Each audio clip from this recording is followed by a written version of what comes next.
Почитувани гледачи, започнуваме со регионалните вести.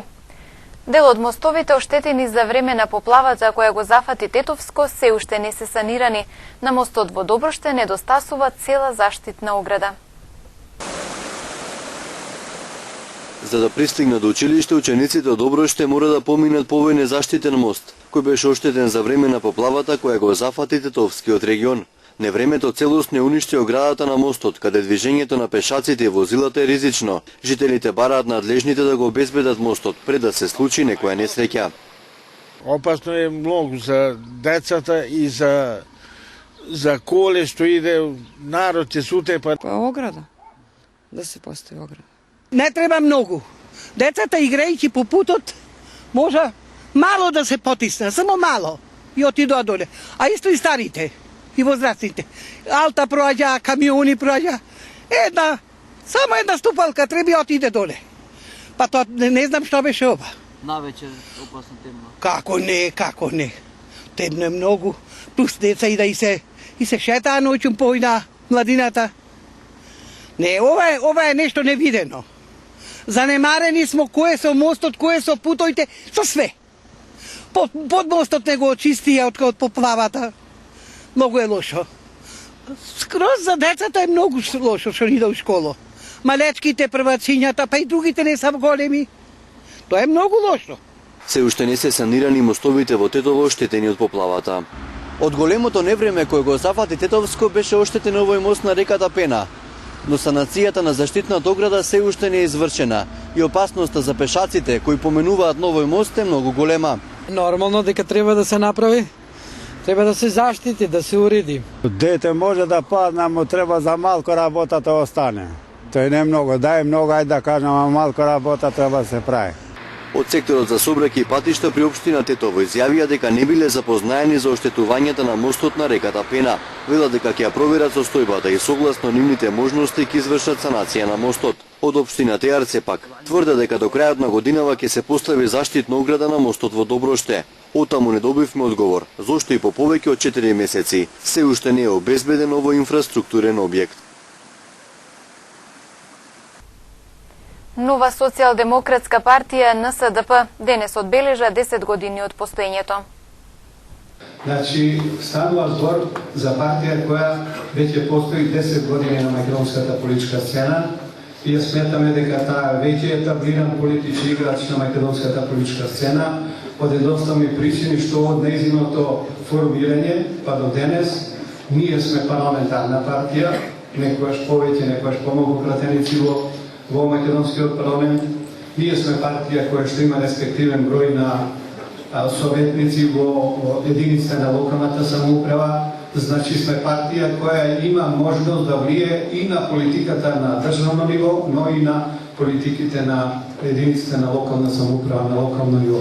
Значи имаме шанса, она што до сега како искуство сме го стекнале, сега да го искористиме најмногу, бидејќи пред нас предстои практично најголемиот предизвик за политичките партии кои што се во опозиција, меѓу нив и за НСДП како политичка партија. Јас не се сомневам дека оние кои што ја доведоа Македонија до безизлез, тие најзаслужните ќе завршат во затвор. Не се сомневам дека она злосторничко здружение околу Груевски ќе завршат во затвор. Што би рекол Жоро, дека ќе играат домино во Идризово, во тоа сум кој ќе сигурен. Но мислам дека тоа не е главниот наш приоритет, нити на НСДП, нити на СДСМ, ниту пак на сите останати коалициони партии во опозиција. Нашата основна цел е до изборите, периодот што останува, да стане достапно до граѓаните сознанието за неправдата, за благочината на злото што го направи владеачката партија. Ако тоа успееме да го доближиме до граѓаните, верувам дека не само што ќе создадеме некои пристојни услови, демократски амбиент за изборите, туку и ќе си ги зголемиме шансите за победа на овие избори. Не помала улога во остварувањето на нашата желба има луѓето кои што ние ги третираме и како нашиот НСДП што влегува во ова влада, бидејќи имат шанса да ги, условно речено, малку размиша столовите на кои почива политиката и владењето на Груевски на ВМРО да помене.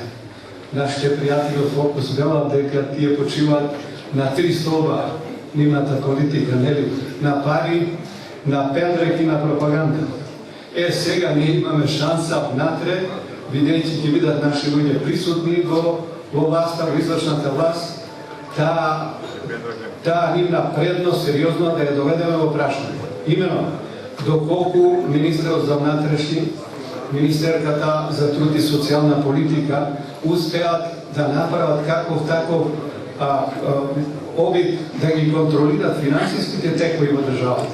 Парите кај што идат и како се трансферираат за купување на гласови. Доколку министерот за внатрешни работи со својот тим успее да ја сопре злоупотребата на полицијата на изборите за политички цели и се разбира доколку направиме во овие денови што ни остануваат обид да направиме каков таков ред во медиумската сфера, мислам дека шансите за успех не се сериозни. Денови броени буквално, во кои што можеме да постигнеме договор по двете крупни отворени прашања. Некои се директно врзани за севкупниот амбиент, кои што гарантираат фер, демократски и регуларни избори, односно чисти и честни избори до крај. Другите индиректно влијаат на создавањето на тој амбиент. Од оние што индиректно влијаат, тоа е ДИК. Составот на ДИК, посебно новата конституција со експертите, дава одлична шанса за надеж за независно тело, кое што е итекако многу важно во организирањето на севкупниот амбиент на независни, фер, демократски и регуларни избори. Ако успееме овие денови да го постигнеме тој момент веднаш со работа, ако се зафати ДИК, може да стигне да ги исполни сите претходни работи кои што треба да ги заврши, за да може да ги организира самите изборни процеси. Еден од тие сите претходни работи е прочистувањето на избирачкиот список. Без прочистен избирачки список не може да каже никој во државата дека ќе има фер, демократски и регуларни избори. Без медиумски простор, кој што ќе биде во функција на фер, демократски и регуларни избори, исто така, знаат сите во државата дека не може да се очекува да се влезе во изборен процес предходно тоа да се, без предходно тоа да се обезбеди. Она што Социјалдемократскиот сојуз го води како своја битка на преговорите, еден принципиелен однос, поставен честно кон државата, со трајни решенија. Ние немаме намера законите да ги менуваме во делот на казнување или слични шпекулации кои што се пласираат овие денови во медиумите. Наша намера е да се спроведуваат законите во Република Македонија. Мојата проценка е дека политичката криза се продлабочува, наместо да се разрешува. Затоа не е основен и главен, туку единствен виновник е владеачката коалиција. Сите мислевме дека со договорот од пржина работиве ќе одат во нормален институционален колосек. За жал тоа не се случува или се случува делумно. И моја проценка е дека како ќе се ближи рокот за давање оставка на сегашниот премиер, така тензиите кои ги предизвикува главната партија во владеачката коалиција ќе се зголемуваат, бидејќи генераторот на кризата е во врвот на владеачката партија сега. Значи не очекувам спласнување на тензиите, напротив очекувам згуснување на динамиката на политички настани и предпоставувам по моја проценка дека кризата само ќе се продлабочува во наредниот месец до 2. Не можам да предвидам за понатаму, но некаде јануари, до крајот на јануари кризата можеби ќе го достигне својот врв. Заменик министерот за земјоделство Ванчо Костадиновски оствари работна средба со раководството на земјоделската задруга Единство во Челопек, како и со земјоделци од Брвеница. Она што се однесува на програмата за рурален развој, она што се однесува на програмата за директни плаќања, посебно е популарна мерката за модернизација на земјоделската механизација во процесот на производство кај земјоделските стопанства и сметам дека добра е средбата, добро е постојано да се одржуваат вакви средби, бидејќи постојано сме во комуникација и сме во допир со земјоделците и можеме да конкретно дискутираме и да разговараме за конкретни мерки или она што на нив им е потребно. Ги гостиме, да речам, заменикот министер на земјоделие и директорот на АХВ. Можам да кажам слободно дека не имаме перманентна соработка со институциите, не само по овој на основ на оваа инвестиција, него нон-стоп ги запознаваме со проблемите и со нашите успеси, така да кажам. Отворивме теми кои треба за наредна година да се реализираат, што не само за нас, за целокупното свињарство е многу важно. Земјоделието ми е мило што било и ќе биде во, да речам, во таргетот на оваа влада и се надеваме на поуспешни години. Тоа е до нас. И им благодарам на досегашната и се надевам на добра соработка во иднина. Денес се одржаа завршните финални надпревари од турнирот во одбојка, со што се заокружија активностите во рамки на превентивно-едукативниот проект Безбедност во училиштата за меѓуетнички соживот и толеранција. Победник на турнирот во одбојка, на кој настапија 7 екипи од исто толку тетовски средни училишта, е екипата од гимназијата 7 март. На второ место се пласира екипата од приватниот коледж Јахја Кемал, а на трето екипата од економското училиште од септември. Со денешните завршни финални надпревари од турнирот во одбојка, практично се заокружија планираните активности во рамките на превентивно-едукативниот проект Безбедност во училиштата за меѓуетнички соживот и толеранција, кои веќе 5-та година наред заеднички го организираат Оцекот за превенција на секторот за внатрешни работи Тетово, ОПСЕ и Тетовската и гостиварската локална самоуправа. Целта на овие спортски активности, чие мото е навива и спортски без навреди и насилство, е младите средношколци од Тетово и Гостивар заедно да се надпреваруваат, да се дружат и навиваат, но и едни со други да ги споделуваат нивните младешки можности, желби и амбиции во функција на надминување на предрасуди и стереотипи во оваа сфера од општественото живење. Инаку во изминатиот месец и половина, како содржина на овој проект, во 14 средни училишта на поширокото полошко подрачје се одржаа посебни предавања со кои вкупно беа уфатени над 4000 првокласници од двата полошки града. На предавањата стручно обучени полициски службеници на секторот за внатрешни работи Тетово поблиску ги запозна учениците со одредбите на Законот за спречување насилство на спортски надпревари и недолично однесување, како и со законските импликации доколку тие предизвикуваат или непосредно учествуваат во нарушување на јавниот ред и мир во и околу училиштата во кои учат или во местата во кои живеат. 24 годишен тетовец ноќеска бил примен во болница со прострелна рана од огнено оружје. Двајца тетовци се повредени откако автомобилот во кој се превезувале излетал од патот. Ноќеска околу 3 часот во Тетовската клиничка болница бил донесен 24 годишен тетовец со прострелна рана од огнено оружје во десна надколеница. Како што соопшти СВР Тетово, по укажаната лекарска помош префрлене на скопските клиники и се наоѓа надвор од животна опасност. По овластување на јавен обвинител извршен е комплетен увид, пронајдено фотодокументирано и подигнато е оружјето пиштолот со кое најверојатно се само повредил, како и други траги кои ќе се вештачат. На локалниот пат што ги поврзува тетовските села Мерово и Седларево, вчера околу 8 часот патничко возило Hyundai со тетовски регистарски таблици што го управувал 58 годишен тетовец, најверојатно поради неприлагодена брзина загубило контрола и излетало од коловозот. Како што соопшти СВР Тетово, до излетувањето двајцата сопатници во возилото на возраст од 27 и 29 години од Тетово здобиле телесни повреди и со друго возило пренесени се во Тетовската клиничка болница, а по укажаната помош пуштени се на домашно лекување. Извршен е увид и се утврдува причината и се друго поврзано со излетувањето на возилото. Полициски службеници на секторот за внатрешни работи Тетово вчера околу 10 часот го лишиле од слобода 53 годишниот гостиварец, во чии дом и помошни простории во Гостивар претходно беше извршен претрес. При претресот реализиран со судска наредба во облеката и лек, пронајдени одземени се 2 најлонски пакувања со непозната кафеава прашкаста материја. Двете најлонски пакувања, од кои едното било поделено на 18 помали дози, се фотодокументирани и со потврда одземени за вештачење, а лицето е задржано во полициската станица Гостивар и ќе биде изведено пред судија во претходна постапка во Основниот суд Гостивар. Од полицискиот билтен и информацијата за приведен 28 годишен жител на Одри вчера попладне околу 18 часот во Тетово. Осуден е на година и пол затворска казна за сторено кривично дело тешка кражба. По приведувањето и кусото задржување лицето предадено е за издржување на казната во казнено-поправната установа Идризово во Скопје. Со концерт во Центарот за култура, културното уметничко друштво Браќа Ѓиновски од Гостивар ја заокружи годината.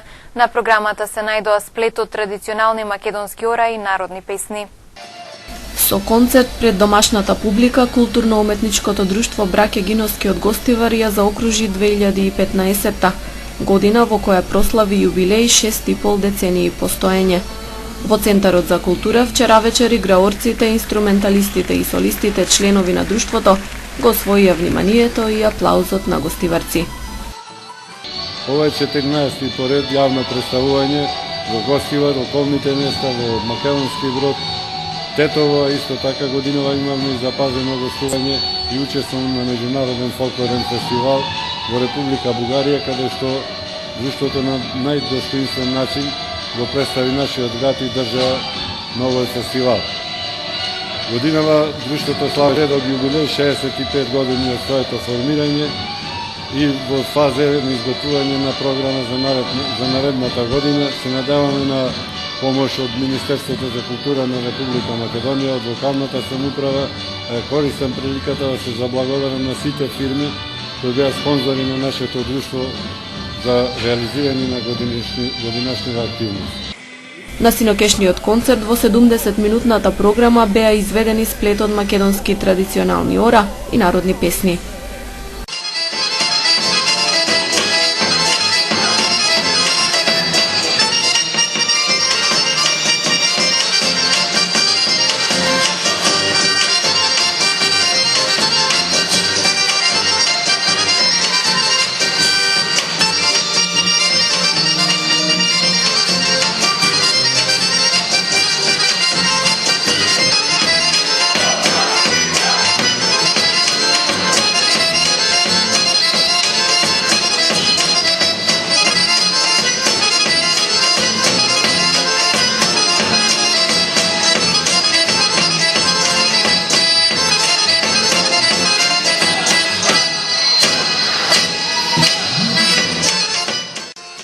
Од градското аматерско културно-уметничко друштво Браќа Ѓиновски велат дека продолжуваат да го негуваат и да го пренесуваат македонскиот фолклор и традиции на новите генерации.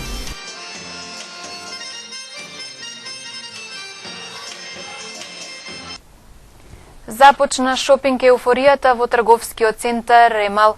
Почнувајќи од вчера, потрошувачите ќе можат да уживаат во купувањето, но и во забавно-музичките содржини кои ги нуди центарот во пресрет на новата година. На 20 на дена пред новата година трговскиот центар Ремал во Тетово ја стартуваше пред новогодишната шопинг еуфорија.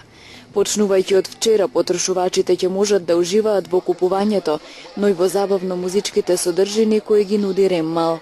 Шопинг еуфоријата започна со топ-шоп промоција и музичкиот избор на DJ Ник.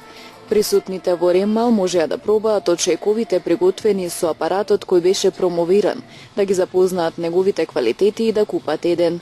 Додека пазаруваа, присутните уживаа и во песните што ги пушташе DJ Ник. Во рамките на шопинг еуфоријата за 18-ти овој месец е предвиден настапот на Леготрим Зейнулаху и DJ Ник. Викенд шминкање гратис. На 25-ти присутните ќе ги забавува Биг Мама, Владко Лозановски, DJ Ерол и балетското студио Менада. Од 25 до 30 декември ќе се одржи саем на занаетчии, а немалите ќе можат да се фотографираат со Дедо Мраз. За уживањето да биде потполно, потрошувачите можат да купуваат во продавниците, кои се во состав на Ремал, со попусти од 25 до 75%. Ремал го облече новогодишното руво. Посетете го и уживајте во предновогодишната понуда.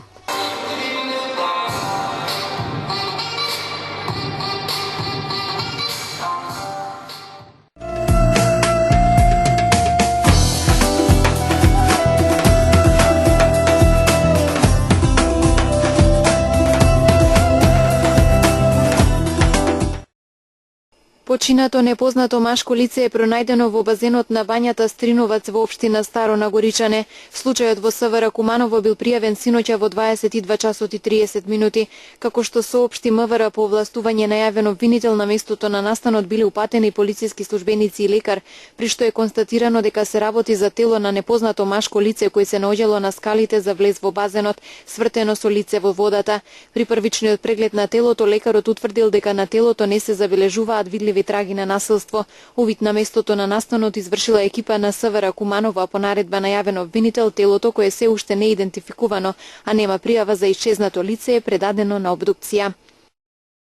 Студентскиот пленум на својата фејсбук страница утрово сподели фотографија од кампусот на Универзитетот Свети Кирил и Методи во Скопје, каде се гледа дека се сечат дрвја во рамки на кампусот. Нивните представници велат дека дрвјата биле исечени доцна во ноќта, односно во 2 часот по полноќ, за да се ослободи простор за изградба на барокни факултети. Според најавите, следната недела се очекува да се постави камен темелник за изградба на новите барокни објекти на Финки и на Факултетот за физичка култура. На социјалните мрежи студентите го осудуваат овој чекор затоа што, како што велат, не сакаат барокен универзитет, туку квалитетна високообразовна институција. ВМРО Народна партија тврди дека пред неколку дена бил потпишан договор за изградба на двата факултета во вредност од 20 милиони евра. ВМРО Народна партија јавно сака да му соопшти на Министерството дека кај нас ја имаме понудата од фирма која е подготвена да го потпише истиот договор за сума од 13 милиони евра. Значи, со комплетно истиот договор Министерството има прилика да заштеди 7 милиони евра од буџетот и со заштедените средства да изгради уште 3 стамбени згради, плюс договорената од подолу споменатиот тендер во касарната Илинден за потребите на офицерите, се вели во соопштението на ВМРО-НП. Од партијата велат дека со жалење констатираа дека владата и покрај бројните критики ништо не направила за поголема транспарентност и поголема заштеда на буџетските средства. Концептот за екстерно тестирање годинава ќе остане ист, рече министерот за образование и наука Абдулачи Мадеми. Ние кажавме, ама не успеавме да го смениме концептот, ќе остане стариот. Во јануари матурантите ќе полагаат екстерно, бидејќи сите ученици треба да полагаат според истиот концепт. Не очекувам измени во моделот, иако веќе имаме почнато со активности за нов, изјави Адеми. Тој пред неколку месеци призна дека постојниот модел на екстерно има одредени слабости и побара во процесот да се вклучат сите засегнати страни за да се дојде до нов поквалитетен концепт.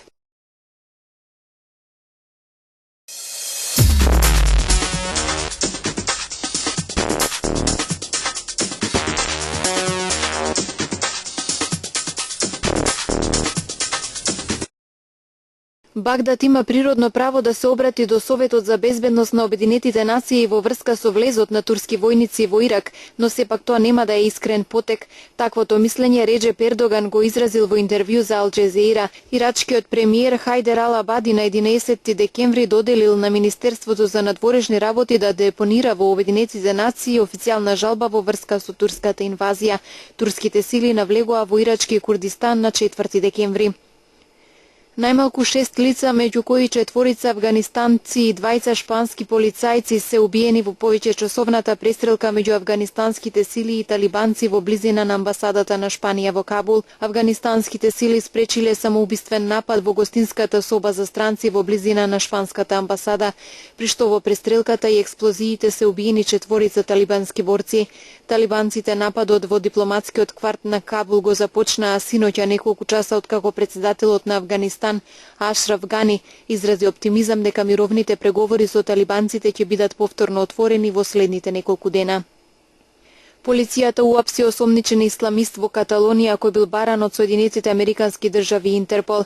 Али Шараф Дамаш со двојно алжирско и ирско државјанство е баран под сомнение дека регрутирал членови за екстремистичката исламска група. Тој е уапсен во Барселона, од каде вчера е пренесен во Мадрид. Судот во Мадрид му одреди мерка притвор до разгледување на барањето за екстрадиција во САД.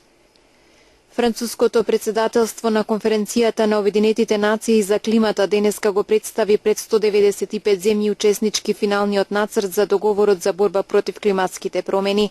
Министерот за надворешни работи на Франција Лоран Фабиус изјави дека проектот за договорот е амбициозен, балансиран и законски обврзувачки. Текстот предвидува и преглед на секои 5 години на националните планови за ограничување на затоплувањето, а определен е и таван од $100 милиарди финансирање за земјите во развој до 2020 година, истакна Фабиус.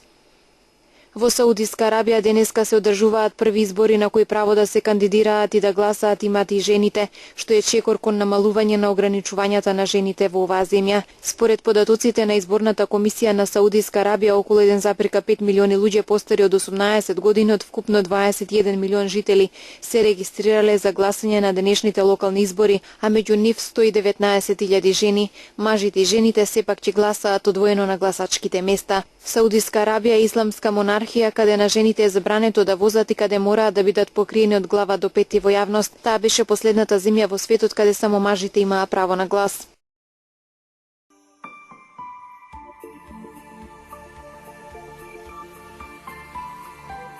Времето денес беше сончево со мала до умерена облачност, дуваше слаб до умерен северен ветер. Утринските температури се движеа од -2 до 1 степен, а дневните од 2 до 9 степени.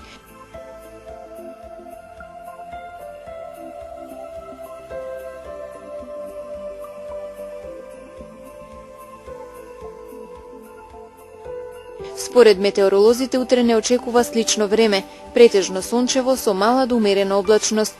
Утринските температури ќе се движат од -1 до 2 степени, а дневните од 3 до 9 степени.